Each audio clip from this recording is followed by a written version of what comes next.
কসবা কাণ্ডে এবার বিস্ফোরক দাবি মনোজিতের আইনজীবীর। মনোজিতের ঘাড়ে লাভ বাইট এলো কিভাবে?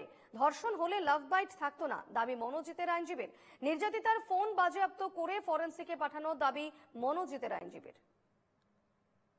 তার কারণ হচ্ছে আমার প্রসিকিউশনের কাছে একটাই দাবি রেখেছিলাম আমি, সেটা জজ সাহেবের মাধ্যমে, যে যিনি মাননীয় ভিকটিম লেডি, ওনার ফোনটা সিজ হয়েছে কিনা। যদি সিজ হয়ে থাকে তাহলে সেই ফোনটা এফএসএল এ গেছে কিনা, ওনার ফোনের সিডিআর গুলো কালেক্ট করা হয়েছে কিনা, কেন এইগুলোর উপর তদন্ত অনেকটা দাঁড়িয়ে আছে। এখনো পর্যন্ত আপনারা শুধু এক চোখে দেখে এসেছেন। আশা করবো প্রেসের কাছে, প্রেস তো চতুর্থ স্তম্ভ, আপনারা দুটো চোখ খুলে দেখুন, আপনাদের কাছে এটা প্রমাণ হয়ে যাবে।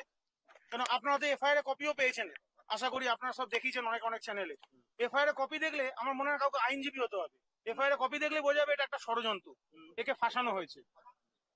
এবং মোবাইলে কি পাওয়া যেতে পারে, কি পাওয়া যেতে পারে সেটা প্রসিকিউশন বলবে। আপনাদেরকে তো প্রসিকিউশনের সমস্ত খবর দিচ্ছে যে গায়ে আঁচড় পাওয়া গেছে। প্রসিকিউশন কি এই কথাটা বলেছে যে তার ঘাড়ে একখানা লাভ বাইট পাওয়া গেছে?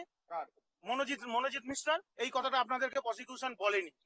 যদি রেপ হয় কোনোদিন লাভ বাইট পাওয়া যায় না, যেটা আমি আমার ক্লায়েন্টের সঙ্গে দেখা করে তাকে এক্সামিন করে এসে আপনাদের সামনে বলছি এই কথা।